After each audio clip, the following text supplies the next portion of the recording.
Vamos a comenzar el mensaje el día de hoy y como saben hoy al finalizar el servicio tenemos nuestro domingo familiar, ¿no? Entonces, si nunca han estado o no saben qué es un domingo familiar, es una reunión que hacemos una vez al mes donde convivimos como familia, como iglesia. Y aunque esa actividad tiene mucho tiempo que la realizamos, yo creo poco después de que empezó la iglesia, para algunos, como yo, es un día especial, ¿verdad? Es un día donde no solamente puedo compartir alimento, puedo compartir mi tiempo, puedo compartir mi alegría, mis risas y pasar con todos un tiempo especial de una manera diferente, pero así como está mi caso, existe lo contrario, ¿verdad? Todo lo contrario. Algunos que pueden decir: "Ay, qué flojera. Ay, no. Ay, ¿para qué? Ay, mejor me voy a mi casa", ¿no? Entonces, hay muchos que pueden pensar o actuar así, ¿no? En esta iglesia no, pero en otras sí, ¿no? Entonces, eh, pero esto realmente no es nada más, una actividad de la iglesia como para entretenernos, no es nada más como un evento donde, pues, bueno, es que el pastor no sabía qué ponernos a hacer y pues dijo, vamos a jugar, ¿no? Vamos a un parque a lastimarnos o vamos a la playa a quemarnos en el sol, ¿no? Esto es una manera práctica, aunque no lo crean, de poner en práctica nuestra fe. Porque dice Hechos 2:42 que compartían, ¿no? Dice, perseveraban en la doctrina, perseveraban compartiendo lo que tenían y perseveraban reuniéndose para compartir el pan y la oración, ¿no? O sea, esto es algo que hacemos, compartimos el pan, compartimos la oración, compartimos la doctrina, ¿no? Entonces, el domingo familiar es más que pasar el rato, es vivir la palabra, es vivir lo que creemos. Pero además de eso, yo quiero preguntarles por qué lo hacemos, qué sentido tiene, si a unos cuantos les gusta, a otros cuantos no les gusta, y así. Pero ¿para qué? ¿Por qué? La mayoría de los que hoy estamos aquí, todos somos, casi todos, o 90% somos foráneos, ¿verdad? Todos venimos de otro lado.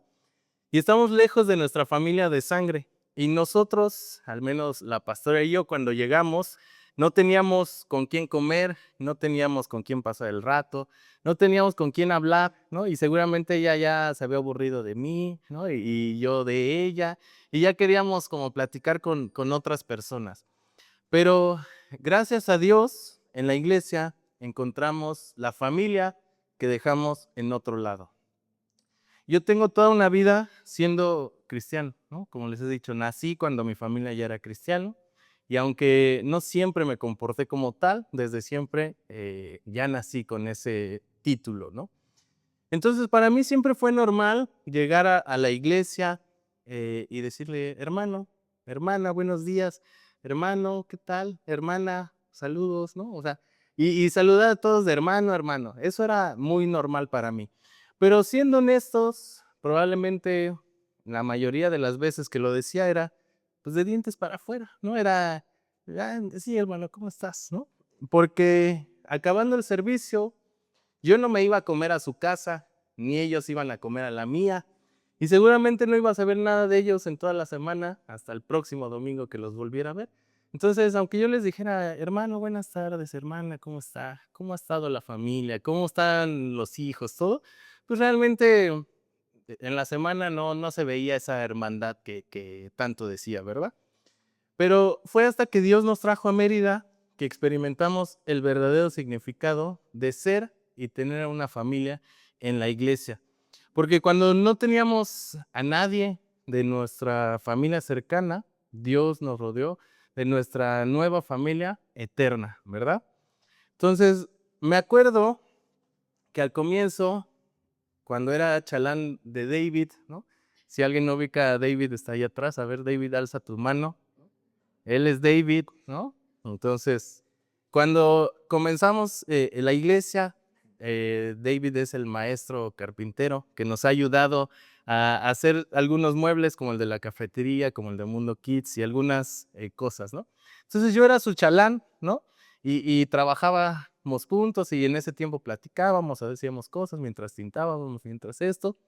Y ese tiempo que pasaba con él, me recordaba el tiempo que era chalán de mi papá, ¿no? Entonces, me recordaba el tiempo, obviamente sin los gritos de mi padre, ¿no? ¿Verdad? Aunque casi no, aquí pues de ahí me trataba mejor, ¿no? Entonces, pero me recordaba ese tiempo con mi padre donde ayudaba o le ayudaba a hacer ciertas cosas de su trabajo, ¿no? Entonces, ahora también si alguien no ubica a Angie, aquí tenemos a Angie, alza tu mano, ¿no? Me acuerdo que con Angie es esa persona que estás hablando con ella y te pega, ¿no? Ay, sí, que no sé qué. Y entonces, o estás jugando con ella y hay videos donde me agrede físicamente, ¿no? ¿Por qué? Porque es una persona que se emociona, y así que chuletazo, ¿no? Y te golpea. Entonces, obviamente, con ella yo puedo ver una hermana con la que crecí, ¿no? Una actitud, una relación como una hermana con la que compartí golpes, ¿no? O sea, que era como de, nah, aunque fuera tu hermana, te pegaba y ella a ti y viceversa, ¿no? Ahora, también, hoy no está Mari, ¿no? Pero todos conocen a Mari, o algunos la conocerán. Pero Mari, cuando Mari me prepara un platillo típico, ¿no? Para darme a probar lo mejor de su tierra, me da a probar directamente en la boca, ¿verdad? Entonces, mira que acabo de hacer tepescuincle de no sé dónde, ¿no? Toma, pruébalo, ¿no? Y así en la boca, ¿no? Entonces, cuando ella hace eso, es inevitable no pensar en mi mamá, ¿no? O sea, cuando ella tiene esos detalles de, mira, cociné esto, me acordé de ti y te lo traje. Es murciélago, ¿no? O sea, cualquier cosa que pudo haber hecho. Pero lo que importa es que pensó en mí y me dio de comer algo, ¿no? Y si lo está haciendo aquí en la iglesia o allá arriba, es mira, pruébalo qué tal, ¿no? Y me da a probar en la boca, ¿no? Entonces, es mi mamá, ¿no? Ahora, tampoco está, pero cuando Sara recién llegó a la iglesia, apenas lo platicábamos y fue como si lo hubiéramos adoptado, ¿no? Era una joven que llegó de Cancún, que llegó pues prácticamente sola y entonces de repente ya la adoptamos, íbamos a comer con ella, íbamos a la plaza con ella, íbamos a la playa con ella, estábamos al pendiente de qué hacía, de qué todo y prácticamente fue como la hija que aún no tenemos, ¿no? Ahora, también, ¿no? En los domingos familiares se crean grandes historias, ¿no? Una de ellas es ver a Rox, Almita, Normera, Mari, Xochitl, bailando al atardecer en la playa, unas alabanzas tan bellas, ¿no? Tan movidas, y obviamente verlas bailando en la playa, ¿no? Todas siguiendo una coreografía y haciendo el ridículo, ¿no? No puedo evitar pensar pues, en mis tías, ¿no? Es inevitable no pensar en mis tías. Si alguno quiere ver ese video, me avisa, ¿no? Ahí lo tengo. Pero obviamente pienso en mis tías, ¿no? Livni, si no ubican a Livni, o sea, probablemente escondida detrás de alguien, ¿no? Entonces Livni es esa prima lejana que llegó del gabacho, ¿no? Que llega y solo come chicken, ¿no? No le gustan los frijoles, ¿no? No le gusta picoso, ¿no? Y no conoce a su familia del centro del país, ¿verdad? Entonces, cuando ella llega y se integra a su nueva familia, solamente ¿qué pasa? Pues los observa raros, ¿no? Los ve raros, dice, ay, ¿estos qué? Hablan chistoso, ¿no? Los vigila a la distancia, observa, ve si no son peligrosos, se resiste, ¿no? Se distancia y dice, no sé, puede ser que sí, que no, pero después de un tiempo, ya, cae, prueba un taco de tripa y todo cambia en su vida, ¿no? Entonces, después de un tiempo, se integra y se hace parte de la familia, ¿no? Entonces, así podría ir con cada uno y dando ejemplos de cada quien, porque yo sinceramente no los veo solo como miembros, como, a ver, 1, 2, 3, 10, ¿no? O sea, no los veo solo como un número, no los veo solo como miembros de la iglesia, sino que he aprendido a verlos como mi familia. Por eso cuando alguien llega y se integra, me emociona, porque estoy expectante de las historias que Dios va a crear con nosotros, ¿no? Las historias que crearemos juntos, las aventuras que viviremos, las risas que tendremos y cómo Dios hará ahora una nueva historia con cada persona que no solo llega, sino que decide integrarse. Y obviamente, ahorita les estoy dando buenos ejemplos, ¿no? Les estoy dando historias que quizás me han marcado con cada uno, pero eso no significa que todo haya sido perfecto. Eso no significa que todo haya sido amor, porque en toda familia nunca falta el hermano odioso, ¿verdad? Nunca falta el hermano gandalla. Obviamente los que son hijos únicos, pues no lo pueden saber, ¿no? Pero existe. O en toda familia no falta el primo rarito que se come los mocos, ¿verdad? Que juega con ellos y después se los come. Tampoco falta el tío que cae mal, que se la pasa molestando a todos, criticando a todos, señalando a todos. Pero a pesar de eso, siguen siendo tu familia, ¿no? Aunque tengas al primo rarito, al tío odioso, al hermano más odioso, ¿no? Y a quien sea, siguen siendo nuestra familia. Por eso, el mensaje del día de hoy lo he titulado Enséñanos a ser familia. Y esta es una declaración que espero que al final podamos hacer todos juntos, ¿verdad? Porque esto es algo que debe de ser un clamor de nosotros con todos los que hoy estamos aquí. Por eso quisiera empezar, todo esto fue solo la intro, ¿no? Quisiera empezar preguntándoles, ¿cuántos de ustedes tomaron clases para aprender a ser hermanos? ¿A cuántos los metieron al instituto de la familia para ser mejores hermanos? ¿Cuántos aprendieron o les tomaron clases para ser mejores hijos? ¿No? Hay una mano así temerosa como el internado no cuenta, no, eso no. ¿Cuántos tomaron clases para ser padres, no? ¿Cómo se dice muchas veces eso? Nadie te enseña a ser padre, ¿no? Nadie aprende o nadie nace sabiendo ser padre. Y si alguno ya es abuelo, ¿cuántos les enseñaron a ser abuelos? Y los abuelos dicen que son los peores, ¿no? Porque como papás fueron crueles, malos y todo, pero como abuelos se vuelven así otras personas, ¿no?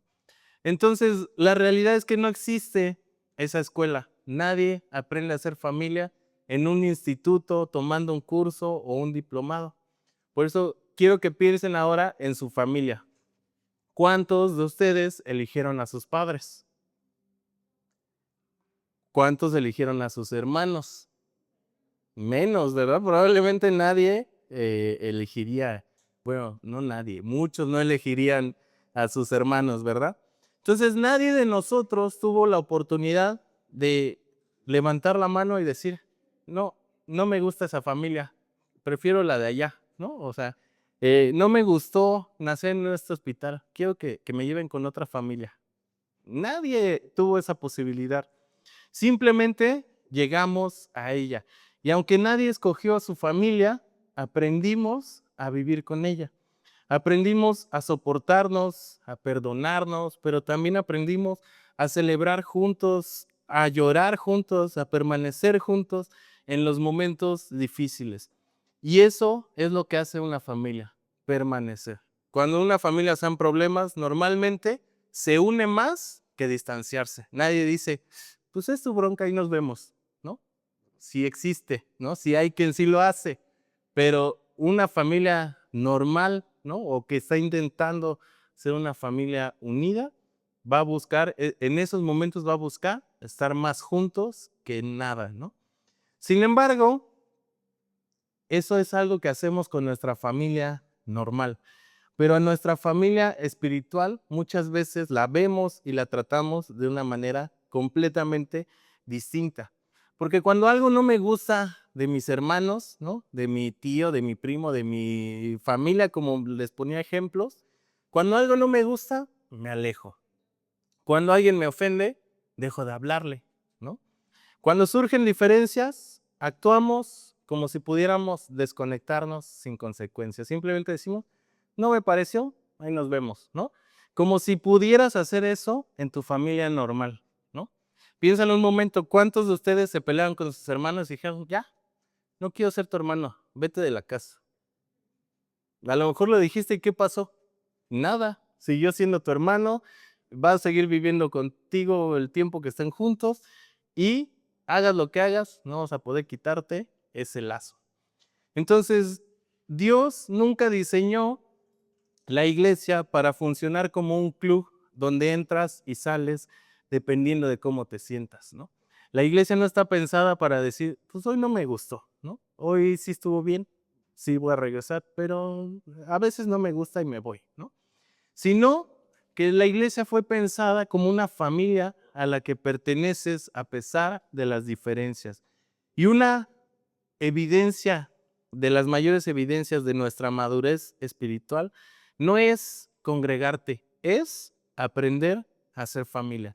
Porque venir a la iglesia es fácil. Tomas un vaivén, tomas un taxi, agarras tu coche y llegas. Eso lo puede hacer cualquier persona. Pero ser familia es otra cosa. Estamos hablando de otro nivel.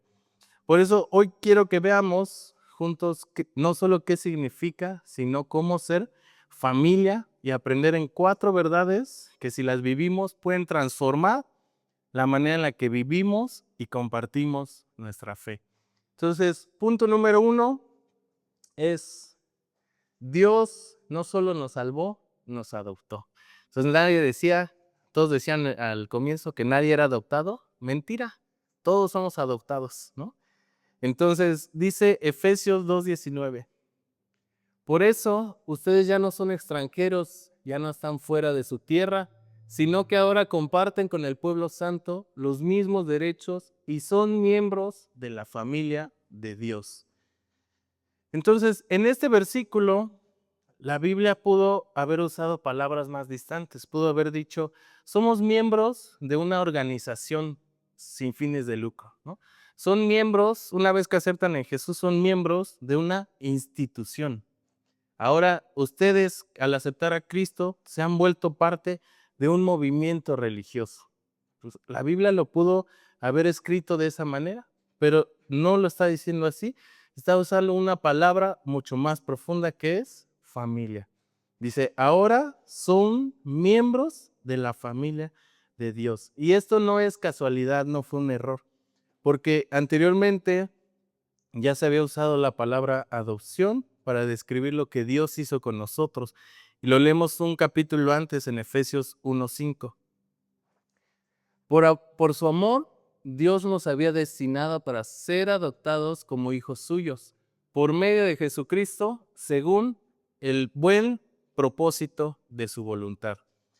Ahora, en el mundo antiguo, la adopción no era un trámite legal y frío, donde decían, me gusta ese, me lo llevo, ¿no? No era solo así, era un acto intencional, costoso y permanente. O sea, alguien que no tenía una obligación decidía voluntariamente hacerte parte de su familia. Alguien que quizás no tenía por qué, decía, me gusta Normera, la voy a adoptar y va a ser parte de mi familia y ahora va a tener los mismos derechos que cualquiera de mis otros hijos. Y eso es lo que Dios hizo con nosotros. Él no tenía obligación y aún así decidió elegirnos y hacernos parte de su familia. Por eso, más allá del parentesco biológico, una familia se construye mediante la elección, la lealtad y los valores. Y eso es lo que Dios ha hecho con nosotros. Por eso muchos dicen, ¿no? Es mi hermano, como que lo hice mi hermano, sin ser mi hermano, es mi primo, es mi familia, es esto, porque más allá del parentesco biológico, uno elige y uno comparte su lealtad y su valor con aquellos que considera su familia. Por eso en el cristianismo no es una relación vertical con Dios, ¿no? Es una cruz. El cristianismo es una cruz. Es tú hacia Dios, pero también eres tú hacia los otros, ¿no? A los que tienes al lado. Entonces, eso es una relación horizontal con los demás, pero una relación vertical con Dios. Entonces, ustedes no pueden decir amar al Padre y odiar a sus hijos. O sea, es imposible decir, amo al padre, pero sus hijos me caen mal, ¿no? O sea, entonces no está siendo genuino. No puedes decir, amo a Dios, pero no soporto a su familia, ¿no? Entonces, algo que tenemos que entender es que la iglesia no es un edificio. La iglesia son las personas que Dios puso a tu alrededor para caminar contigo hacia la eternidad. Y eso es lo que tenemos que entender. La iglesia no es este lugar. La iglesia no es este edificio. No son estas paredes. La iglesia son las personas con las que vas a caminar hacia la eternidad.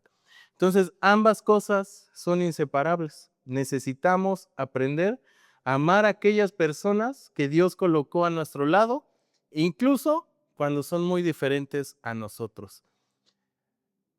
No, al igual que tu familia de sangre, tú no elegiste a tu familia espiritual, pero Dios sí la eligió por ti. Entonces, ¿por qué no le dices al que tienes al lado? Dios eligió para mí. Y quizás te sentiste incómodo diciéndolo, ¿verdad? Así, ¡ay! ¿No? Pero esa es la realidad. Nadie de nosotros nos escogimos. Dios nos puso a todos en el mismo lugar. Entonces no fue casualidad, Dios así lo planeó.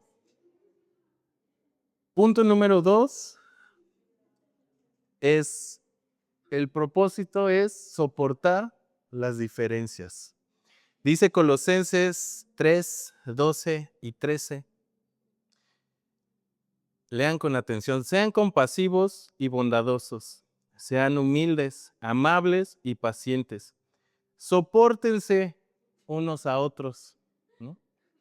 Y perdónense si alguno tiene una queja contra otro. Así como el Señor los perdonó, perdonen también ustedes. Entonces, la Biblia es clara. ¿Qué está diciendo? Sopórtense. O sea, no, eso significa que no todos me van a caer bien, ¿no? Pero te voy a tener que soportar, ¿no? O sea, entonces, seas como sea, es mi deber soportarte.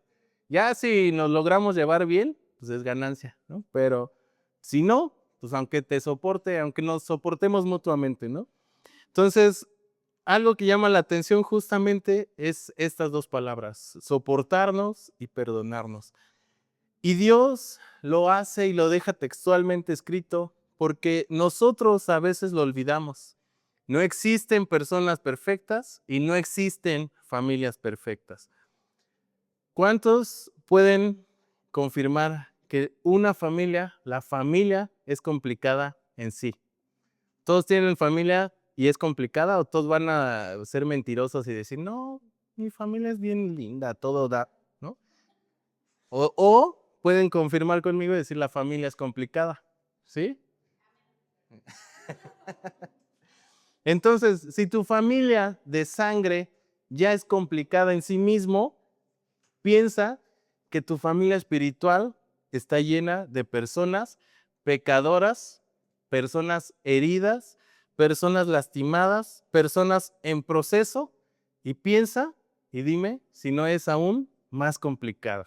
O sea, si tu familia con la que te criaste ya es difícil, tu familia espiritual más. ¿Por qué? Porque tu familia espiritual está llena de personas que se equivocan, personas que hablan sin pensar, personas que nos decepcionan, que nos hieren, que nos traicionan, personas con defectos que son iguales a nosotros. Entonces, si tu familia ya era difícil, tu familia espiritual, aún más. Por eso este versículo es claro, sopórtalo y perdónalo. Dos cositas, así, fácil. Entonces, ¿Cuál es la diferencia entre tu familia de sangre y tu familia espiritual? Es que para tu familia de sangre sueles tener mucha paciencia con sus errores, pero no con tu familia espiritual. Por eso les decía, a tu familia de sangre le puedes perdonar que use tu ropa favorita, tus tenis, tu camisa, que estrene las cosas que tú no has estrenado, que se coma tu gansito escondido en un bote de frijol en el refri, que lo encuentre y te deje la envoltura. O sea, puedes perdonarle todo eso, pero si tu familia espiritual se come la última galleta de la bandeja, vas a decir, infeliz, era mía, ¿no? Yo la había saboreado con mi café así, ¿no? Y luego Angie que no saca más, ¡ay, no! Ya no la soporto, ¿no? Y entonces, eso puede ser, o sea, una gran ofensa que se comieran tu última galleta, ¿no? Entonces, si tu hermano biológico te ofende, probablemente lo vas a ver mañana, no pasa nada, quizás no le hablas, pero después ni siquiera es que se reconcilien, van a estar como si nada. Si alguien de la iglesia te ofende, vas a desaparecer meses, ¿no? O simplemente no regresar nunca. Entonces, ¿cuál creen que es la diferencia o por qué nos pasa esto? ¿Por qué dirían ustedes que a tu familia de sangre la perdonas y a tu familia espiritual la condenas? Difícil pregunta. La respuesta es sencillo, porque no hemos aprendido a ser familia, porque no ves a la familia de la iglesia como tu familia de verdad. Por eso simplemente te vas, por eso simplemente los criticas, por eso simplemente los señalas, porque uno sabe cómo es su familia y no va con la gente a decir, es que mi papá ya es insoportable, ¿no? Tiene esto y aquello, y mis hermanos huelen mal, ¿no? O sea, ya no los aguanto, no los quiero, no sé qué. Aunque tu familia sea como sea, vas a llegar y decir, ¿qué tal? Es mi hermano. Sí, es mi mamá, te la presento, mucho gusto. No vas diciendo pestes acerca de tu familia. Pero cuando es familia de la iglesia, uy, no, es que la pastora, insoportable, ¿no? O sea, no se calla, ¿no? Todo el tiempo está hablando, todo el tiempo esto. Carlita, no, o sea, la Vale, no, o sea, podemos decir y destruir a nuestra familia. Y eso es porque vemos a dos familias diferentes. No estás viendo a una misma. Entonces, nuestra familia verdadera no se construye cuando todo está bien, se construye cuando permaneces, aunque no sea fácil. Aunque sea complicado y decides quedarte, es ahí cuando se construye una familia de verdad, porque uno no abandona a su familia, ¿no? Bien lo dice Stitch, ¿no? Uno no abandona a su familia. Entonces, a pesar de la diferencia de personalidades, a pesar de la diferencia de carácter, de opiniones, seguimos siendo familia. Yo soy diferente a todos mis hermanos y no por eso dejo de ser Sarabia. No porque seamos tan diferentes físicamente, no porque lo que sea, dejemos de ser familia. Entonces, piensa ahora en la iglesia primitiva, la primer iglesia, la iglesia que empezó todo. Ellos no eran un grupo homogéneo, no eran todos iguales. En la misma mesa había judíos y había gentiles, había esclavos y había amos, había ricos y había pobres. Entonces, piensa en esa familia y son personas que fuera de Cristo jamás habrían compartido una mesa juntos. Lo decía la semana pasada, Dios nos llama a invitar al cojo, al pobre, a esta persona que de otra manera no compartirías la mesa con ellos. Y así era la familia al comienzo, ¿no? La iglesia al principio. Y aún así, sabiendo Pablo en estos versículos que leíamos, que somos una iglesia llena de diferencias, aún así nos pide que nos soportemos, que nos perdonemos y que permanezcamos unidos. No porque seamos iguales, sino porque Cristo nos ha hecho familia. Entonces, la madurez cristiana se demuestra cuando dejamos de buscar iglesias perfectas y empezamos a aprender a amar a personas imperfectas. Porque iglesias perfectas no existe, no hay una, ni en Mérida ni en todo el mundo. A donde vayas no va a haber una iglesia perfecta. Por eso nuestra madurez se demuestra cuando aprendemos a amar a las personas imperfectas. Siguiente punto. El propósito es crecer juntos. Ahí les va este Proverbios 27:17. Dice, el hierro se pule con el hierro y el hombre se pule en el trato. ¿Con quién? Con su prójimo. Entonces, Dios no nos puso juntos por accidente. Nos puso juntos porque necesitamos crecer juntos. Entonces piensa en aquella persona difícil que ya tienes en tu mente, ¿no? Dios te la puso porque Dios la usó para hacerte crecer. Yo me acuerdo, y creo que lo he dicho antes, si no, hoy lo van a saber. Yo no soportaba a mi hermano Javier. O sea, no lo soportaba. Era ya una pelea seguro siempre. Y yo me acuerdo que yo iba con el pastor y le decía, es que ya no lo aguanto, córrelo de la iglesia, o sea, ¿qué hace él ahí cantando y todo cuando en la casa es un mugroso, ¿no? Y yo le decía de cosas y el pastor me decía, Dios te está forjando, Dios está usando a Javier para forjar tu carácter. Y decía, pues yo no quiero que otra persona, ya no él, ¿no? Que me forje con alguien más. Pues no es lo que yo quería, ¿verdad? No son enchiladas. Dios puso a la persona más cercana a mí para fastidiarme, ¿no? Para hacerme a prueba de todo, ¿no? Entonces, ahora, pues lo he dicho, ¿no? Él viene, convivimos, compartimos, servimos juntos, hacemos muchas cosas que si yo no hubiera sido forjado por él, quizás no hubiera podido soportar, ¿no? Entonces, piensa en este proverbio nuevamente. El hierro no se pule solo, ¿no? El hierro necesita fricción, necesita otro pedazo que lo roce, que lo presione, que lo desgaste para que ambos terminen más afilados. Entonces, si no hay fricción, no hay filo. Y las relaciones que más te han formado son nunca son las más cómodas, ¿no?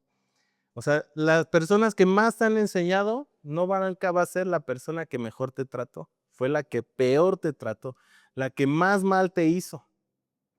Y por eso tienes que entender que hay personas que Dios coloca en tu vida para corregirte, para animarte, para impulsarte, para desafiarte, pero también habrá personas que te ayudarán a convertirte en la persona que Dios quiere que seas, pero esas personas no lo van a hacer de manera fácil, ¿verdad? No lo van a hacer de manera sencilla, echándote porras, diciendo, venga, tú puedes, Livni, esfuérzate, ¿no? No, te van a decir, Livni, te odio, ¿no? O sea, me caes mal, ¿no? Ya no quiero verte, ¿cómo puede ser esto y esto? Y entonces, si Livni no crece, se va a destruir, va a quedarse ahí sumida por las palabras de alguien más. Pero si Livni entiende su identidad, su valor y ella crece, lo que le diga quien sea, no la va a mover, ¿no? Entonces, la familia no existe solo para disfrutar los buenos momentos, existe para acompañarnos en los procesos. Todos tenemos una familia y todos hemos sido acompañados por ellos. Cuando estamos en una familia te gozas, te alegras por el éxito de tu hermano, ¿no? Que si tu hermano empezó un negocio, te alegras por él. Que si tu hermano compró una casa, qué felicidad. Si tu hermano no tiene nada, vas a estar con él.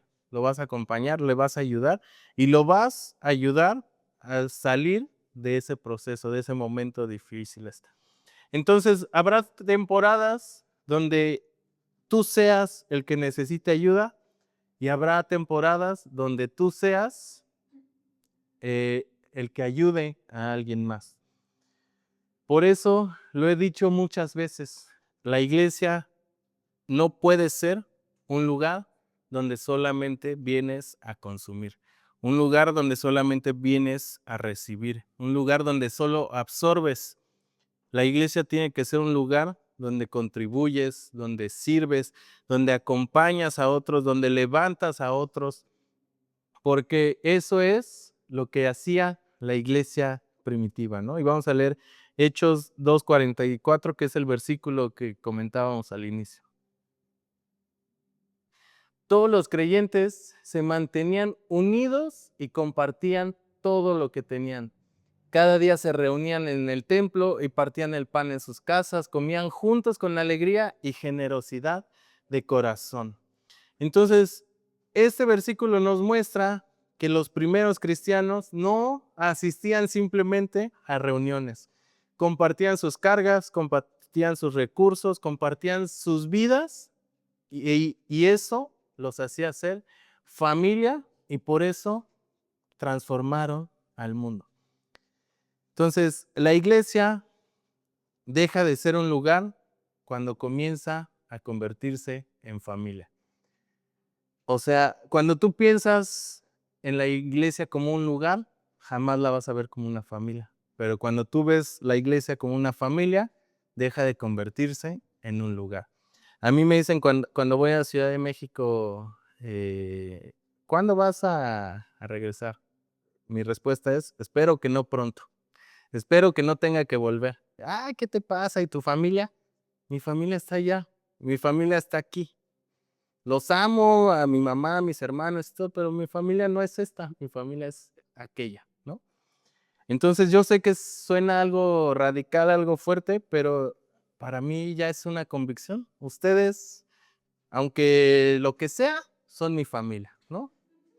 Como dice el versículo, aunque los tenga que soportar, son mi familia, ¿no?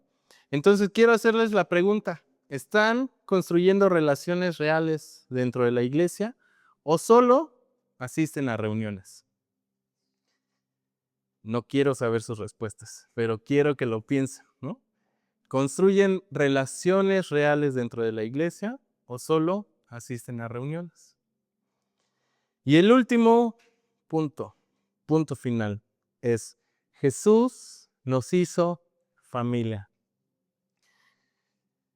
Hay un momento justo antes de morir en la cruz donde Jesús hace algo que pocas veces se menciona o que pocas veces, al menos yo, he escuchado sobre ello.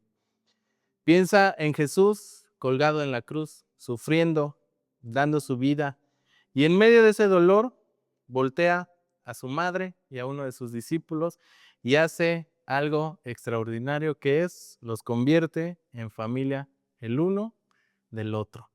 Y vamos a leer Juan 19, 26 y 27. Jesús dijo a su madre, mujer, ahí tienes a tu hijo. Luego dijo al discípulo, ahí tienes a tu madre. Y desde aquel momento, ese discípulo la recibió en su casa. Entonces, en el momento más doloroso de su vida, Jesús no estaba pensando en sí mismo. Pensó en que las personas que amaba no se quedaran solas y las hizo familia. Entonces, piensa en Jesús. O sea, el peor momento de su vida y él no está diciendo, ay, ya paren, por favor, ya acaben conmigo, ¿no? O sea, él pensó, ¿qué va a pasar con mi mamá? ¿Qué va a pasar con mi amigo? ¿Qué va a pasar con mis compañeros? Entonces, ¿qué fue lo que hizo? Ahí están, el uno para el otro. Ahora ustedes son familia. Entonces, en su momento de mayor sufrimiento, se preocupó por hacer una familia entre los suyos. ¿Cuánto más tendría que importarnos a nosotros? ¿Cuánto más tendría que ser algo que hagamos constantemente? Y no solo ahí, antes de ascender al cielo, Jesús oró por algo específico para todos aquellos que crean en Él, y es Juan 17, 21. ¿Qué oró Jesús? Que todos sean uno. Padre, así como tú estás en mí y yo en ti, permite que ellos estén en nosotros para que el mundo crea que tú me enviaste. ¿Se dan cuenta?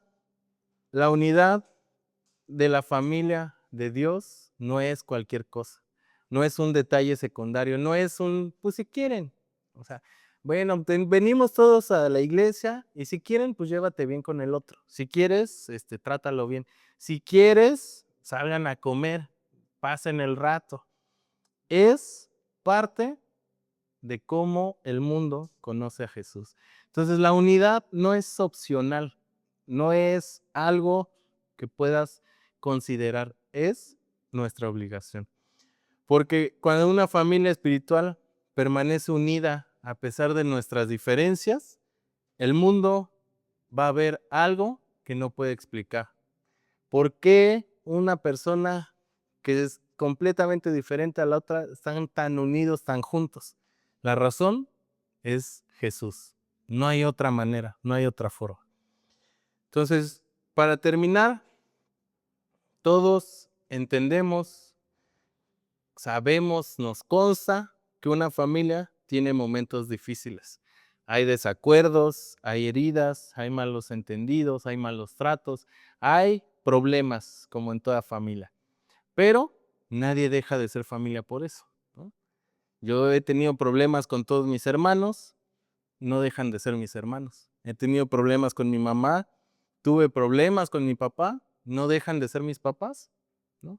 Tengo problemas con mi esposa, no deja de ser mi esposa, ¿no? Entonces, eso sentimiento, esa manera de ser, es lo mismo que Dios espera dentro de su iglesia. ¿Por qué tratar la iglesia como una familia aparte, como una familia distinta? Porque el propósito de Cristo no es solamente salvar personas, fue formar una familia. Una familia donde aprendemos a amar, aprendemos a perdonar, a servir, a crecer y sobre todo a permanecer juntos. Como les decía, tú no elegiste a las personas que tienes a tu alrededor, pero Dios sí. Entonces, ¿por qué no se lo recuerdas? Dios te eligió para mí. Lo dicen con miedo, así les cuesta, ¿no? Y piensa en eso. Nadie nos elegimos mutuamente, ¿no? Simplemente fuimos llegando, nos integramos y nos adaptamos y hemos ido aprendiendo a soportarnos los unos a los otros. Pero aunque no nos elegimos, Dios hizo la tarea por nosotros.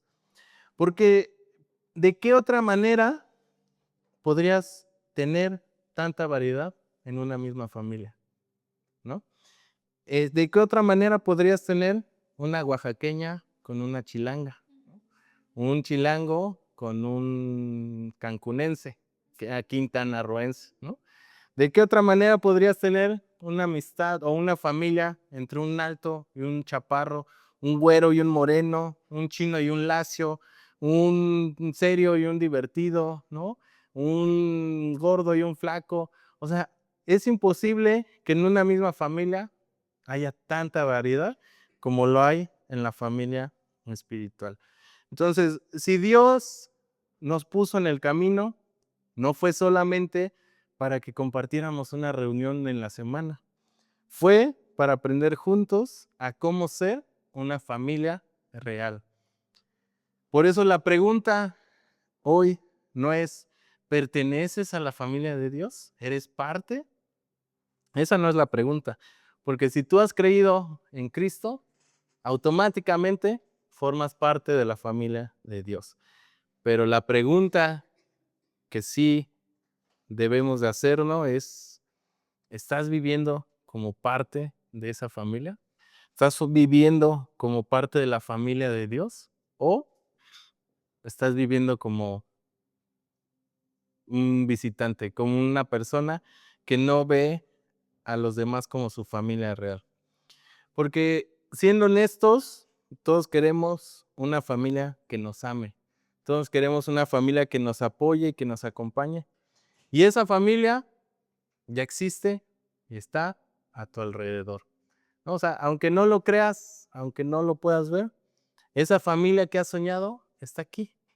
Pero para eso, cada uno necesitamos enseñarnos y aprender a cómo ser familia.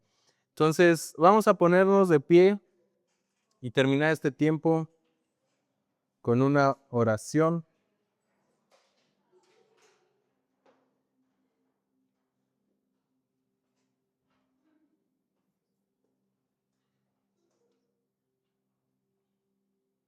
Señor, te damos gracias en esta tarde por esta palabra, Señor, por este mensaje. Dios, ayúdanos a entender que nuestra familia de sangre, Señor, no es diferente a nuestra familia espiritual, Señor. Que nuestra familia, que ambas familias, Señor, tú nos las has dado, Señor. Tú nos has mandado a una familia terrenal, pero también, Señor, nos has rodeado de una familia espiritual, Dios. Ayúdanos a quitar toda división, toda diferencia, Señor, y a actuar, Dios, como una sola familia, Señor. Que seamos reales, Señor, en nuestra familia espiritual, que seamos honestos, que seamos capaces de hablar, de perdonarnos, Señor, de luchar juntos, de permanecer, de crecer y sobre todo de amarnos, Dios. No causando divisiones, no señalando, no criticando o juzgando a la familia, Señor, de la que tú nos has rodeado, Señor, sino que siempre, Dios, podamos entender que ese fue el plan que tú dejaste para cada uno de nosotros, Señor. Porque sabemos, Dios, que aunque podamos estar lejos de aquellos que amamos, aunque podamos estar distanciados, Señor, tú nos rodeas con personas, Señor, que llenan esas necesidades emocionales, Señor. Que dentro de tu familia, Señor, la gran familia que hemos formado, Dios, podemos encontrar el abrazo de una madre, el consejo de un padre, el cariño de una hermana, de un primo, Señor, de un tío, las historias, Señor, de un abuelo. Dios, gracias porque en la familia espiritual, Dios, tenemos todo eso. Tenemos distintas personas, distintos caracteres, Señor, distintas personalidades. Dios, ayúdanos a amarlos y a vernos, Señor, como nuestra familia de verdad, Dios. No haciendo divisiones, no marcando una familia y la otra, Señor. Ayúdanos a crecer, a permanecer, Dios, y a amarnos en verdad, Dios. Te doy gracias, Señor, porque Dios, tú has puesto en nuestro corazón el deseo de agradarte, Señor, el deseo de honrarte, de buscar, Señor, y que podamos, Dios, perseverar en todo, Dios, en el conocimiento de ti, Señor, en compartir la mesa, Señor, compartir el pan, compartir las oraciones, Señor, y a poder, Dios, ser capaces de perdonarnos y avanzar, Señor, de sanar y seguir adelante, Señor, de levantarnos unos a otros, Señor, pero también de confrontarnos, Señor, de decirnos las cosas que necesitamos saber escuchar, Señor, para ser forjados, Señor, en nuestro carácter, en nuestra madurez, Dios. Déjanos crecer en ti, Dios, en nuestro conocimiento de ti, Señor, pero también en nuestro amor hacia ti y hacia los demás, Dios. Ponemos nuestras vidas en tus manos, Señor, y gracias por la familia que me has dado, Señor. Gracias por cada persona que hoy está aquí, porque son parte de mi familia, Señor.